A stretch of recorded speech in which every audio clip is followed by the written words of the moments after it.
مولا علی کا ایک صحابی ہے، اس کا نام ہے ترما بن عدی بن حاتم تائی. یہ حاتم تائی کا پوتا ہے، عدی کا بیٹا ہے، ترما اس کا نام ہے. اس کے باپ نے علی کی ولایت پہ جان دی تھی. پوری ایک مجلس سرکار عدی بن حاتم پہ پڑھی جا سکتی ہے، عدی بن حاتم کے فضائل پہ.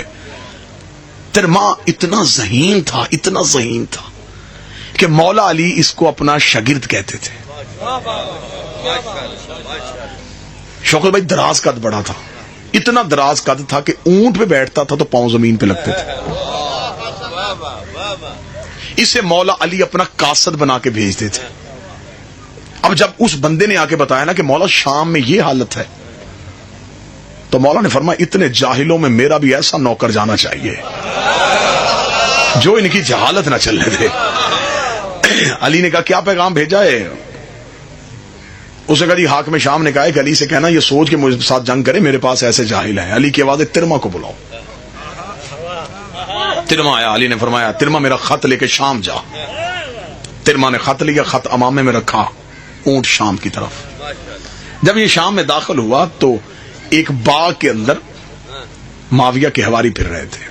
باغ کی اس دور میں بھی چھوٹی چھوٹی دیواریں تھی، دیوار چھوٹی تھی. انہوں نے باغ کے اندر سے دیکھا کہ ایک بندہ ہے جو اونٹ پہ سوار ہے اور اس کا سر جو ہے وہ بھی دیوار سے اوپر نظر آ رہا ہے. وہ فوراً دیوار کے پاس انہوں نے کہا اللہ اتنا دراز قد بندہ، وہ یہ کہاں سے آئے؟ انہوں نے کہا کیونکہ سارے جاہل تھے، سارے کمینے لوگ وہاں پہ رہنے والے تھے، انہیں نہیں پتا تھا یہ علی کا نوکر ہے. انہوں نے کہا آؤ اس کو مذاق کریں، اس کی توہین کریں. اکٹھے ہو کے باغ کی دیوار پہ آ کے انہوں نے ایک تانا دیا اس کو. انہوں نے کہا حل من عندک خبر السماء، تیرے پاس آسمان کی خبریں ہیں؟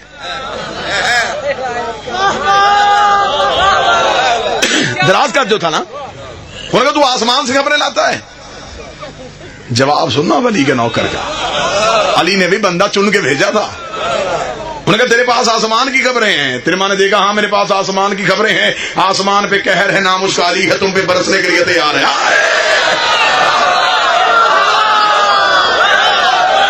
آسمان پہ قہر ہے، نام اس کا علی ہے، وہ تم پہ برسنے کے لیے تیار ہے. جب انہوں نے سنا، انہوں نے کہا تو کہاں سے آیا ہے؟ علی کا نوکر ہوں. کہاں بیٹھتے ہو تمہارا بادشاہ؟ ڈر گئے وہ. انہوں نے فوراً ایک بندہ دوڑایا دربار کی طرف. انہوں نے کہا جلدی جا کے اطلاع دے علی کا قاصد آ گیا ہے. بات نہیں کسی کو کرنے دیتا، بندے دھیان سے بٹھانا، توہین کرے گا دربار میں. اس نے فوراً دربار کا سیٹ اپ تبدیل کیا، سمجھدار بندے اپنی طرف سے سمجھدار.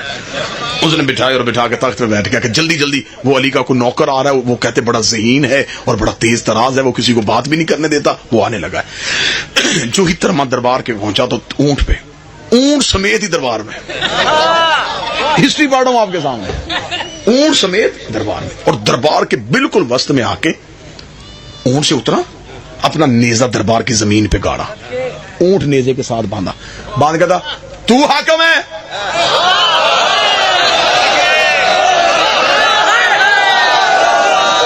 اور تو ہے شام کا حاکم؟ یہ تخت پہ ہی اس نے کہا سن میری بات، تو کون ہے؟ اس نے دربار میں آنے کا طریقہ نہیں آتا، علی کا نوکر ہے، یہ سکھایا علی نے اپنے نوکروں کو. اس نے کہا خبردار میرے مولا پہ کوئی تانا نہ دینا. کیا غلطی کی میں نے؟ اس نے کہا یہ دربار میں آنے کا طریقہ ہے، اونٹ دربار میں لے کے آتے ہیں، جانور اونٹ دربار کے باہر باندھے جاتے ہیں، گھوڑے باہر، اونٹ باہر، تو اونٹ لے کے دربار میں آ گیا. پورا دن بھی پورا یہ گرد و نواح کا مجمع بولتا رہے، علی کے اس نوکر کے جملے کا قد ہی پورا نہیں ہے. میرے ترما نے جواب کیا دیا؟ انہوں نے کہا اونٹ باہر کیوں نہیں باندھا؟ اس نے دیکھا مجھے علی نے بھیجا ہے، علی نے کہہ کے بھیجا تھا شام میں جا رہا ہے، دھیان سے جانا. انہیں تو دن میں نہیں پتا چلتا اونٹ ہے کہ اونٹ نہیں ہے.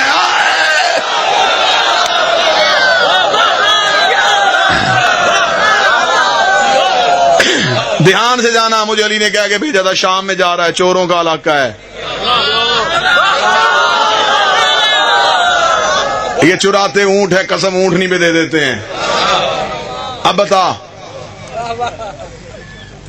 اس نے دیکھا کہ چل دربار میں آ ہی گیا تو دوسری توہین یہ کی ہے، تو نے مجھے سلام ہی نہیں کیا. کہتا کیا کہہ کے سلام کرتا؟ اسے کہا تو امیر المومنین کہہ کے سلام کر. مسکراتا مومن میں ہوں تو میرا امیر ہے ہی نہیں. مومن میں ہوں تو میرا امیر ہی نہیں, میں تجھے سلام کیوں کروں؟ تو کوئی سلام کے قابل ہے؟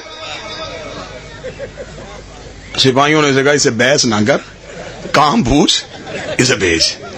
اسے کہا ہاں میری بات سن, کس کام آیا ہے؟ اسے کہا خط ہے علی کا. اسے کہا دے دے خط. اس نے کہا بسم اللہ الرحمن الرحیم.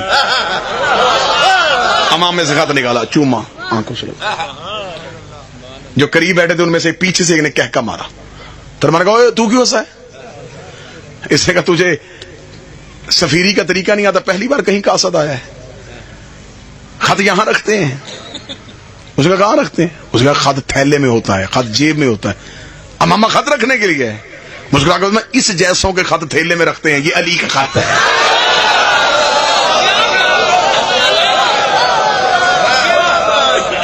میری مجبوری ہے, میرے پاس سر سے اونچی جگہ کوئی نہیں تھی. کاش میرے پاس کوئی سر سے اونچی جگہ ہوتی تو میں علی کا خط عرش پہ رکھتا. اس نے سپاہی سے کہا, اس نے کہا نہ اسے چھیڑو, اسے خط پکڑو. خط پکڑا, اس نے خط پڑھا. خط پڑھنے کے بعد اس نے کہا تو جا. حاکم شام نے کہا میں جواب بھیج دوں گا. اس کا نہیں نہیں نہیں, کیوں, میں جواب لے کے جاؤں گا. جواب لکھ. اسے کہا تو اسے کہا فوراً جواب لکھ. اس نے جواب لکھا, جواب لکھے حوالے کیا, چل چل پکڑ یہ جواب علی کو دے دینا. یوں سپاہی نے آ کے اس کا خط پکڑا ہے, جا یہ جواب علی کو دینا. اس نے خط کھولنا شروع کیا, دربار میں کھڑا خط پڑھ رہا ہے. آگ میں شام دیکھا تھا, تجھے سفارت کا طریقہ نہیں آتا, خط میں نے علی کے نام لکھا ہے, تو کیوں پڑھ رہا ہے؟ دیکھنے کا اچھا تو خط کا جواب لکھے, میں علی کے پاس لے کے جاؤں, علی جواب لکھے, میں تیرے پاس لے کے آؤں, تو پھر جواب لکھے, میں پھر علی کے. اتنا وقت ہمارے پاس نہیں ہوتا, میں تجھے ابھی جواب دے کے جاتا ہوں.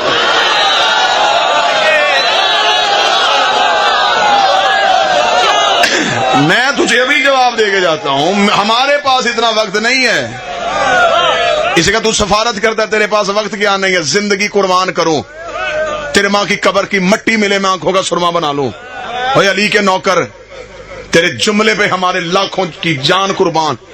تیرے ماں دیکھ کے کہتا ہے کہ میں صرف سفارت کرتا رہوں, تجھے نہیں پتا میں علی کی زیارت کرتا ہوں. اس کا چہرہ دیکھنا عبادت.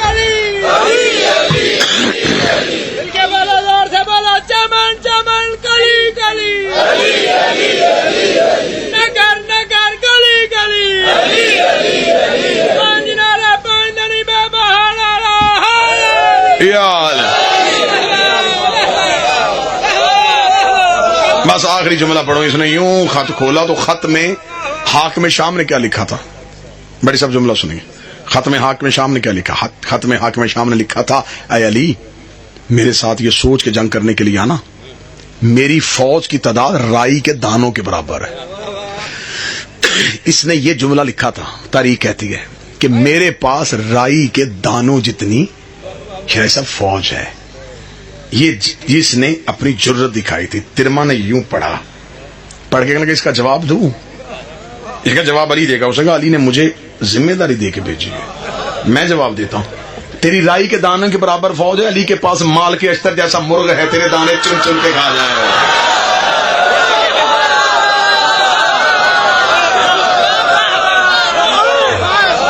علی کے پاس مال کے اشتر جیسا مرغ ہے, تیرے دانے چن چن کے کھا جائے.